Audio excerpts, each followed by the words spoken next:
ব্রাজিলের একটা fan base রীতিমতো এখন ধ্বংস করার কারিগর ইয়া দাঁড়াই দিব যে এই ডরিবাল জুনিয়র। সেখানে এই কথা কইলাম যে ডরিবাল জুনিয়র দেখা গেছে হে তার ট্যাকটিক্সে খেলায়, যার কোনো ট্যাকটিক্সই নাই হইতে গেলে। এই ডিফেন্স থেকে উঠিয়ে খেলার হইলেও তা দেখা যায় এই ট্যাকটিক্সে 11টা প্লেয়ারটা তো হে জীবনে একখানো করে খেলাইতে পারে না, যে যার কারণে ব্রাজিল টিমের এত আইকনিক এত স্টার প্লেয়ার থাকার পরেও দেখা যায় যে ব্রাজিল টিমে খুব বাজে করে, মানে ড্র করে আর এইরকম একটা সিচুয়েশন। 14টা ম্যাচে মাত্র এখন পর্যন্ত মাত্র 6টা ম্যাচ জিতাইতে পারছে। এটাও ব্রাজিল টিমের লগে যায় না, যে কারণে কই আর যে ফ্যান বেজ নষ্ট হইব। আপকামিং আমরা এই একটা জেনারেশন গেছে যারা ব্রাজিলটা সাপোর্ট করছে ইয়ে করছে, কিন্তু এইরকম যদি ব্রাজিলের বাজে অবস্থা হয় তাহলে এখন দেখা যাবে ছোটো ভাই ব্রাদার যারা আছে এরা ঘুরি ফিরি ব্রাজিলের সাপোর্ট করতো না।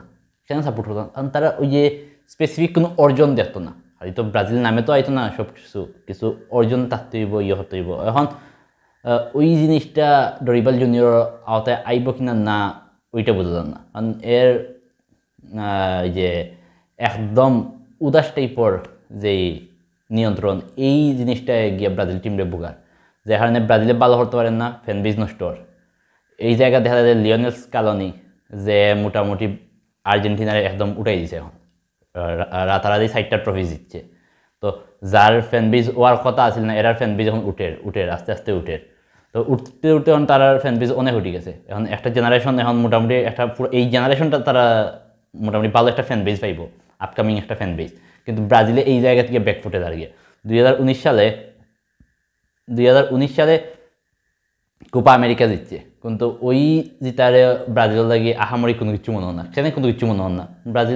ব্রাজিল মানে ট্রফি জিতবো, মোটামুটি মাদ্রিদের মতো ট্রফি জিতবো কিছুদিন পরে পরে, কিন্তু ওই জিনিসটা এখন ওর না। কারণ 19ও জিতছে ট্রফি, বাট তারপরে একটা এক্সপেকটেশন আছিল যে ব্রাজিলে ভালো কিছু করবো, কিন্তু যখন তিতে বিদায় নিছে তারপরে সন্ন ছাড়া একটা অবস্থা ব্রাজিলের। এই ব্রাজিলের গুসানির মতো কোনো একজন যোগ্য কোচ নাই। আর যে ডরিবাল জুনিয়র এত 11টা প্লেয়ারে একখানো করিয়া খেলাইতে পারে না, সবটির মতো ছাড়ি দেয়। এইটাও যদি আমার কথা বিশ্বাস না হয়, এই কোপা আমেরিকা এই কয়দিন আগে যে কোপা আমেরিকা গেল 24, ওই কোপা আমেরিকা একটু অ্যানালাইসিস করিলে বুঝলে পারবা। কারণ যখন উরুগুয়ের লগে ট্রাইবেকার হয় তখন কোচও ওদিকে সরিয়ে বাদ প্লেয়ারের তারার মতো করিয়ে এটার মিলিটাও যারে ক্লাবও তারে কিতা করতে দেয় না, কোনো সময় পেনাল্টি শুট আউট নিতে দেয় না, গিয়ে পয়লা শট নিয়ে মিস করিয়ে দলরে ডুবায়। তো এইরকম হইলে কেমনে হইব? কোচের দায়িত্ব থাকে, কোচে সব কিছু গুছিয়ে দিত, করিয়ে দিত। কোচ আছে, অ্যাসিস্ট্যান্ট কোচ আছে, সবে মিলিয়ে তারা করি দিত। কোচ কিতা অ্যাসিস্ট্যান্ট কোচ কিতা এখন এগুলো মানে কোনো নাই ব্রাজিলের, এইরকম একটা অবস্থা। তো এই ব্রাজিল যত আইকনিক প্লেয়ার থাকুক, এরা ক্লাবও ভালো করবো, সেরা প্লেয়ার হয়ে যাব, এরা বেলন ডিওর জিতবো, যে হাতে জিতে যাইব, কিন্তু দেখা যাইব দিন শেষে ব্রাজিলের কোনো ফায়দা হইতো না।